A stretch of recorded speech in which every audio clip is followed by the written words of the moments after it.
ये जो तैने वस्त्र पहन रखे हैं ये कुछ दिन के हैं, बाद में चीथड़े पहनना, माथे पे मुकुट नहीं रहेगा। दास जैसे कपोत पंख लगाते हैं, जैसे दास कबूतर का और चिड़ियों का पंख लगाते हैं, पल्लवों के गहने होंगे। आपको तो कारागृह में नहीं डाला जाएगा, लेकिन हाँ आपके अधिकार छिन जाएंगे। और घबरा गई के कही मेरे अधिकार छिनेंगे, ये मुकुट छिन जाएगा मेरा। हाँ राजवस्त्र कभी नहीं, इन महलों में रहोगी, इनके अधिकारिणी नहीं रहेंगे, आप निष्कासित कर दे जाएंगे महलों से। अब ये बोल कौन रहा है? मंथरा के देवता। अब ये देवता भी अपना काम बनाने के लिए क्या क्या करते हैं राम जाने।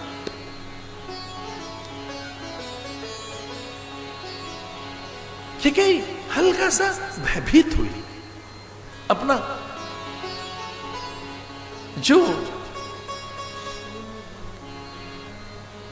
राज आभूषण था उसे सहेजने लगी, माथे के मुकुट को फिर से छूने लगी, मुद्रिका में अपने वस्त्र देखने लगी। मैं तो रानी हूं, नहीं तो दासी बने। कोई बहुत बड़ा छल हो रहा है, राजा के मन में कुछ और विचार है, अन्य विचार है। और फिर कुछ देर तक संभव शक्तियां, देव बल, वो मंत्र बल कुछ ऐसा चला कि कई ने कटार में, मयान में वो तलवार कटारी रख दी। उसका हाथ पकड़ कहने लगी तू सत्य बोल रही है ना? मैं मिथ्या बोलूंगी कभी नहीं, और मुझे लाभ भी क्या होना है?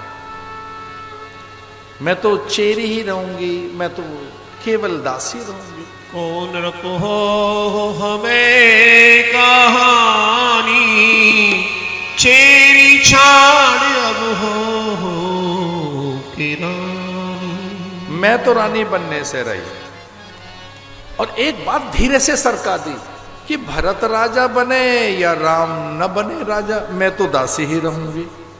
धीरे से बात सरकाई कि अगर भरत भी राजा बन गया तो राजा बनने के बाद भरत के मैं तो रानी नहीं बनूंगी, तो राजमाता बन जाएगी। मैं तो दासी ही रहूंगी, तू राजमाता बन जाएगी। और हां तेरी बहू मांडवी महारानी बन जाएगी, और हां तेरा ही राज्य रहेगा।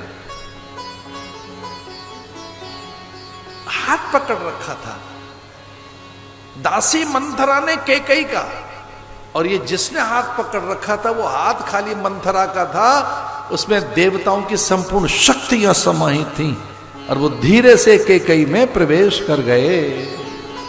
सुन मंथरा बात फुर तोरी, दाहिनी आंख नित फरकत मोरी।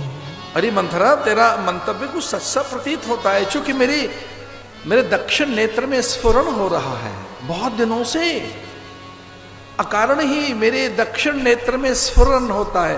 ये मेरी दाईं आंख फड़कती है, और स्त्री की दाईं आंख फड़के तो शुभ नहीं माना जाता। ये जीवन में कभी नहीं हुआ, कोई अमंगल नहीं हुआ है, लेकिन हाँ ये मेरे दक्षिण नेत्र का स्फुरण इस बात का परिचय है कि कुछ अमंगल तो होने वाला है। दिन प्रति देखूं रात को सपने, कहो न तोए मोह बस अपने।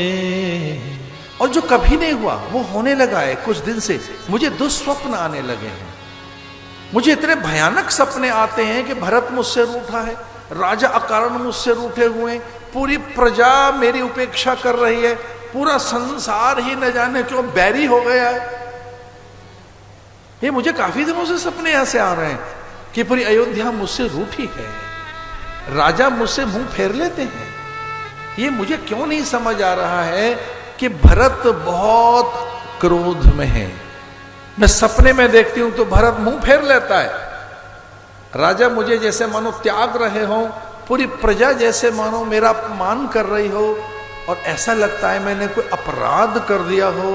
ऐसे भयानक सपने कई दिनों से, और ये स्वप्न मैंने इसलिए किसी को नहीं बताए कि ये स्वप्न बताने से सब विचलित हो सकते हैं, व्याकुल हो सकते हैं।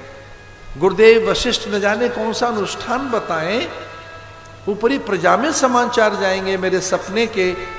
अब मुझे पता लगा है ये सपने किस लिए हैं, अब ये अपशगुन क्यों हुए हैं। अब तो मैं समझ गई, अब तो जो कहेगी मैं वो करूंगी। और मंथरा कहती है तौ दत्तौ च वरौ देव निक्षेपी मृगयाम हम। ये बोल देना, सारे काम बन जाएंगे। इस तरह से राजा के मन का भी जो एक छल है वो भी दूर हो जाएगा और भरत के लिए राज्य।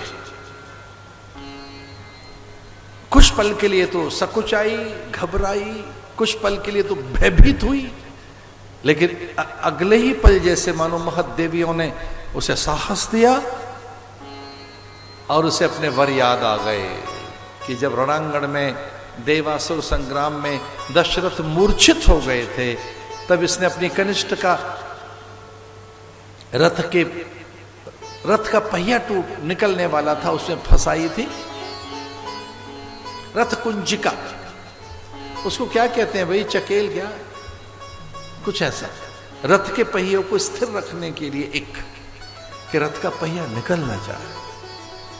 रथ कुंजिका, केंद्र का, रथ केंद्र कुंजिका, रथ के पहिए के बीच में रथ के साथ जुड़े रखने के लिए।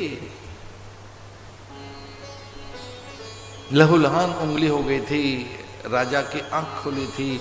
राजा ने कहा मेरे प्राणों की रक्षा हुई है कैकेयी आपके कारण, मैं बहुत प्रसन्न हूं, अब मुझसे 2 वर मांग लो। कैकेयी ने कहा कि सब कुछ तो है, यश मान संपदा ऐश्वर्य विभूति उत्तम कोटि के, आप स्वयं राजा जिसको इंद्र प्रणाम करता हो,